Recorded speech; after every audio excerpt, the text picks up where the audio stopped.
Hey folks, my name's Ed Travers. My pronouns are he, him, and his.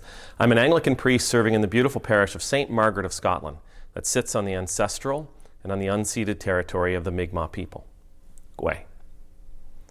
This weekend, I preached from the Gospel of Matthew. That's what was in our Revised Common Lectionary, and the lectionary this week was the Gospel of Matthew. In particular, it was the parable of the wheat and the weeds. If you're not familiar with this parable, it's the one where the landowner comes in and scatters good seed, and then at night an enemy comes and scatters weeds, scatters the seeds of weeds all throughout the land as well. As the plants begin to grow, the workers come to the master and say, "I thought you planted good seed." And he said, "I did." And they said, "But there's weeds out there." And he said, "Oh no, that was the enemy." And the workers, in their zeal, they say, "Hey, should we go and start pulling the weeds?" And the master says something curious. He says, No, we're just going to leave them be. If you pull the weeds, you're going to disrupt the crop. You're going to disrupt the roots of the wheat. So we're going to leave it be. And at the time of harvest, when we harvest, we'll go through and we'll divide the wheat from the weeds. Now his disciples, after he says this parable, his disciples go to Jesus and say, "Hey, can you explain that to us?"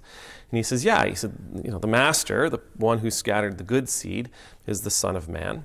The one who scattered the bad seed is the evil one. The good seed are the children of God. The bad seed are the children of the evil one. The field is the world. The harvest is the end of the world. And when the harvest comes, when the end of the world comes, God will send angels to separate the good from the bad.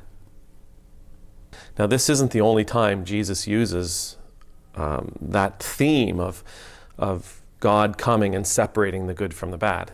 He also uses it again in the Gospel of Matthew 25, I believe, where he talks about the sheep and the goats. He said the sheep and the goats will be separated. The sheep being those who take care of their neighbors, those who are willing to give to the least of these, have given to me, and therefore you find yourself in God's good graces and you will be set over here. And those who choose not to take care of their neighbors, who choose not to take care of the least of these, well, you'll be separated over here, where there will be weeping and gnashing of teeth. But back to chapter 13. It's not uncommon to read a parable like this, and despite what you read, hear how there will be separation, the good from the bad. But I often, when I read a passage like this, I recognize what God's job is going to be, and I recognize what our job is going to be. And in this particular parable, Jesus does clearly tell us what our job is. As the workers who work for the master, the ones who take care of the farm, what's our job supposed to be? It's not to pull the weeds. Right? Again, pulling the weeds will cause destruction to the wheat. It'll loosen the soil. It will ruin the roots. So it's not our job. What's our job? To let them grow together. To take care of the field, right? Not to walk around and try to only take care of each individual stalk of wheat, but rather just take care of the field. Period. As a matter of fact, think nothing of the wheat and the weeds. Just take care of the field. That's your responsibility. That field is your responsibility. And Jesus, again, clearly says the field is the world. So as Christians who bump up against different theologies, different denominations, different belief systems, different faiths, what's our job? Is it to weed out from among us those people who are different? Absolutely not. Our job is to take care of the world. As Christians who bump into people who look differently than we do, who come from different cultures, who come from different societies, who have different family and societal values, people who love differently than we are, who identify differently than we do, what's our job? Is our job to clear out those people who are different from our from within our congregations or from within our towns or our states or our provinces or our nations? Absolutely not. Our job is to take care of the field, to take care of the world. Despite how different everything is, our job is not to try to separate the weeds from the wheat. Our job is to take care of the field. If you think about it, this idea of leaving the weeds alone and not trying to protect the wheat by pulling up the weeds, it makes perfect sense. It makes perfect sense. I mean, if you go to your garden and you pull a plant that happens to be growing closer to a bunch of other plants and you pull that one plant up, chances are you're going to damage the root system of everything that was around it, right? So you leave it be, right? Unless you can get the weed when it's wee little, you leave it all be. I've got radishes, and radishes do that.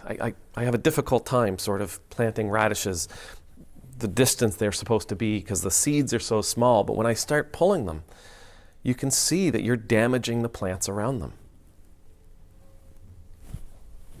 When we look around our world today, when we look around the world and we look at how the church seems to be behaving, at least here in Canada and the United States, in some of those situations where churches are so vehemently standing up in opposition to everybody and everything that is different, those churches that are standing up in opposition to everything that signifies any kind of change, well, what happens?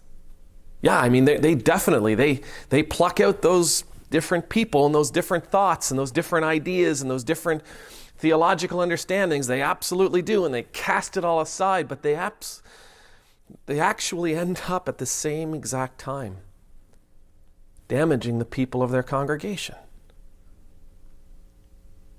They damage the faith. They damage the